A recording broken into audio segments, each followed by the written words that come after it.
No episódio de hoje, mais um episódio ali do Supremo Tribunal Federal, o ministro Alexandre de Moraes limitou nesta sexta-feira o fornecimento de relatórios de inteligência do COAF solicitados pelas polícias e pelo Ministério Público. O Alexandre de Moraes também abriu caminho para a anulação de provas produzidas a partir de relatórios que não tenham seguido estes requisitos. A decisão impacta em investigações de relevância nacional, como a das fraudes do INSS e a do caso Master. Acompanhe.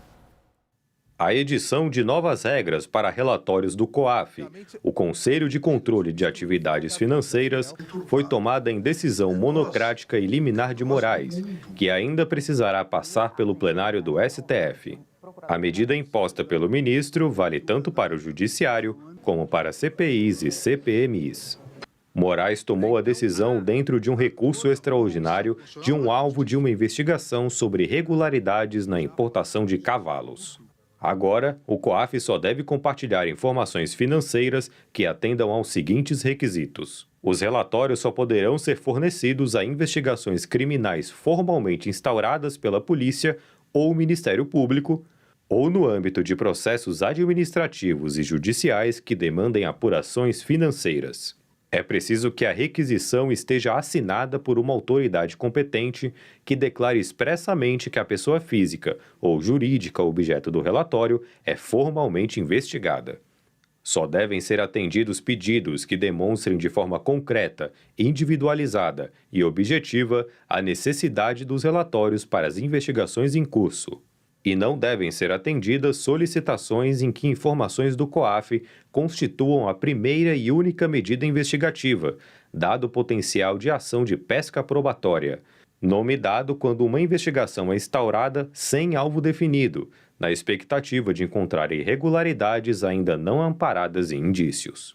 Moraes destacou que a ausência desses requisitos em relatórios já compartilhados pelo COAF e juntados a investigações e processos torna as provas produzidas ilícitas, o que abre brecha para anulações. A determinação acontece no auge das investigações, relatadas por Moraes, sob suspeitas de vazamentos ilegais de dados fiscais de ministros do Supremo e de seus familiares.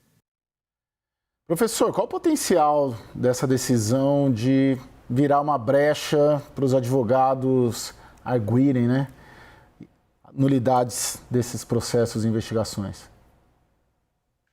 Bem, Caio, eu acho que é baixo esse risco, existe sempre, evidentemente, mas é baixo porque o Supremo Tribunal Federal já havia discutido esse tema em 2019 e estabeleceu um precedente vinculante quando analisou o tema 990, quando instituiu o tema 990 da repercussão geral, quando se estabeleceu duas coisas. Primeiro, que era possível a transmissão de informações pelo COAF para o Ministério Público ou para a Polícia, sem que houvesse decisão judicial, mesmo sem que existisse uma prévia decisão judicial.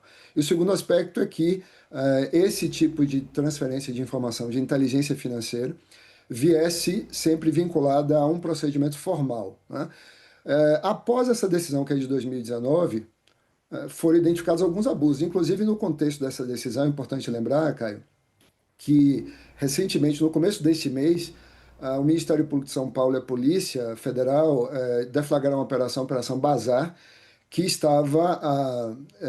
cujo objeto era justamente o abuso, a investigação sobre o abuso da requisição de rifes por policiais corruptos. Então, nós temos uma dimensão um pouco diferente aqui, nessa dimensão que se coloca também a decisão liminar do ministro Alexandre de Moraes, que tenta conter abusos desse tipo, porque você pode pensar que um policial corrupto ou qualquer autoridade corrupta pode ter acesso a uma informação de inteligência financeira ou inteligência financeira dessa natureza para fazer cobrança ou extorquir comerciantes, empresários e autoridades mesmo. Então é importante que nós tenhamos um controle, e esse controle é um controle agora fortalecido pelo Supremo, e evidentemente é possível que no manejo desse precedente haja algum risco de nulidade quando esses abusos tenham se verificado. Agora, o que mais me chamou a atenção, professor, na decisão é o fato dela retroagir, Ele cita na decisão a possibilidade de que sejam nulos os rifes do COAF que já integram processos e já foram incorporados as investigações. Esse, para mim, é o ponto, pelo menos para mim, o que mais me chamou a atenção. Então, por exemplo, se houve algum relatório de inteligência financeira que não seguiu ali aquelas ordens expressas ou o regulamento expresso, mas virou uma investigação, isso pode ser anulado. No meu sentir, um excelente advogado, como são os advogados de todas essas investigações, pode pegar esse trecho e falar, olha, aqui tem a decisão do ministro Alexandre determinando que esse RIF é nulo e toda a investigação indo por água abaixo. Qual que é a sua percepção disso? Na prática, eu te pergunto, como coibir os abusos sem frear as investigações? Nós já passamos por uma situação mais complexa do que essa, viu, Caio? Em 2019, quando houve essa decisão importantíssima de dezembro daquele ano, foi a decisão de mérito. No mês de julho, meio do ano de 2019, o ministro Toffoli deu uma liminar. Essa liminar foi, sim, muito impactante, porque naquela ocasião ele suspendeu a remessa de RIFs para todos os casos brasileiros, a partir de um pedido feito num recurso extraordinário que foi impetrado também em São Paulo, e com isso paralisou praticamente o trabalho do COAF e a fonte informacional de que dispõe o Ministério Público e a polícia para investigações de lavagem de dinheiro e de infrações penais antecedentes. A gente tem que pensar o seguinte, o RIF só serve para investigações criminais relacionadas à lavagem de dinheiro e às infrações penais antecedentes, como tráfico de drogas, tráfico de armas, tráfico de pessoas, corrupção, etc. Então, fora disso, e esse espaço o Supremo já tinha delimitado, não era possível, né? Então, naquele momento lá, de julho de 2019, todo mundo ficou alarmado, mas felizmente depois, no mérito, o tribunal, inclusive com o voto do ministro Dias Toffoli, recuou um pouco e toda a corte, no pleno, entendeu que era possível fazer esse manejo tal como é feito até hoje. Eu acho que aqui é a mesma coisa. O ministro Alexandre deu um freio bem mais suave, não é daqueles freios de arrumação mesmo, um freio bem mais suave, para que não haja abusos dessa natureza, como nós vimos na tal Operação Bazar, e que, reforçando, são 6 pontos a decisão, né? Reforçando alguns dos temas que já haviam sido decididos, como, por exemplo, a necessidade de que haja uma investigação criminal formalizada. Um segundo ponto em que foi aclarado, é preciso que essa investigação enuncie quem é o alvo, ou os potenciais alvos, pessoas físicas e jurídicas, até para que você veja, Caio, que nós não temos uma nulidade futura, para que uma pessoa com foro especial prerrogativa de função não seja submetida a investigação por meio de RIF, por uma autoridade que não tem competência judicial ou atribuição no campo aí do Ministério Público ou da Polícia. O outro tópico que também é bastante saudável é o tópico da temática, pertinência temática, porque permite que se tenha um controle preciso sobre o objeto da investigação. Porque veja comigo, eu acabei de dizer que a investigação de lavagem e de crimes antecedentes é que propicia a utilização dessa ferramenta, os RIFs. Antes de existir uma lei de lavagem, não existia essa ferramenta. Mas há algumas situações abusivas em que alguém, por um homicídio culposo no trânsito, poderia pensar em pedir um RIF. Isso não tem nenhuma utilidade, nenhuma pertinência temática para a investigação de uma morte culposa no trânsito. Então, esse item 3 também é apropriado. A sua preocupação está no item 4, quando o ministro Alexandre faz uma das 2 vedações que estão nesses 6 itens, né? Uma vedação primária que diz respeito à pesca probatória, e aí a gente pode enxergar ali, como você enxergou, um risco de retroação dessa decisão. Mas como se trata de uma medida liminar, esse risco, me parece, pode ser superado em embargos, para que essa liminar só se projete para o futuro, quando esse tema da repercussão geral, que vai ser o tema 1404, for definitivamente decidido no mérito pelo Pleno. E no segundo momento, já nessa decisão de mérito, essa questão fique definitivamente afastada da possibilidade de retroação, porque isso também interfere na segurança jurídica desenhada pelo próprio Supremo Tribunal Federal no momento em que julgou o caso 990, lá em 2019. Então, esse risco existe, mas eu acho que esse risco é equalizável tanto no embargo agora da Procuradoria-Geral da República, quanto no mérito, quando o Pleno resolver decidir essa questão. A percepção, Silvio, é de que se trata de uma medida para coibir investigações, seguindo ali as decisões de ontem do Supremo. Qual que é o seu olhar sobre, não só essa decisão, mas o Supremo e essa ala, principalmente em relação ao caso Master? Eu acho que o contexto maior é de uma divisão no Supremo a respeito dessas investigações. Uma divisão que não é por igual, mas você tem um grupo no Supremo que tem tentado estabelecer controles.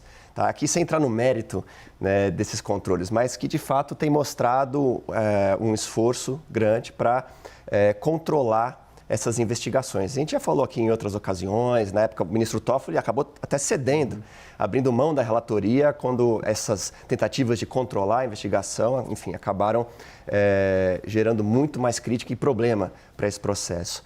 Mas não é o Supremo ou o Tribunal como um todo que está atuando dessa maneira. Aqui dá para destacar o relator, o ministro Mendonça, que está na outra ponta, vendo isso como uma missão que precisa ser levada até o final. E é nessa tensão, é nessa dinâmica que a gente vai ver, vai descobrir lá na frente qual vai ser o resultado. Ontem a votação que aconteceu no Supremo mostrou que o ministro Mendonça não tem uma maioria para levar os processos adiante sem controle, né? Ou para ir até o final sem enfrentar resistência. Mas ele pode, respeitando essas preocupações que os outros ministros têm trazido no uso da informação, na relação com a polícia, na relação com essas outras partes, avançar de maneira mais cautelosa, não permitindo espaço para os advogados encontrarem as nulidades e, assim, levando essas investigações a cabo de uma maneira muito mais robusta. Sim. Thaís? Uma preocupação hoje grande pelo seguinte, o COAF ele é um produtor de muita informação, porque os bancos são obrigados a reportar qualquer atividade suspeita. Então, há duas reações aqui, uma mais positiva do ponto de vista da regulação, de conter abusos e tal, mas aí a premissa é que uma correção de modelo e de aparar as arestas que estão sobrando ali, ela está sendo feita por um único ministro do STF, que é um ministro que teve a família e o nome dele com vazamentos. Então, isso vai consumindo a legitimidade de ser um único ministro, de ser Alexandre de Moraes, de ter o envolvimento. Isso consome e corrói a legitimidade da decisão. E o segundo ponto, que é a preocupação mais negativa, que às vezes não tem a investigação, mas a suspeita é tão grande que alguém precisa ser comunicado. Então, há um receio disso inibir o COAF de fazer a comunicação e de alertar, dizer, olha, os bancos me mandaram aqui, eu tenho evidências importantes, a investigação ainda não há. A investigação pode ser fruto do alerta. Então, há uma preocupação se a decisão não vai inibir o alerta que pode gerar uma investigação.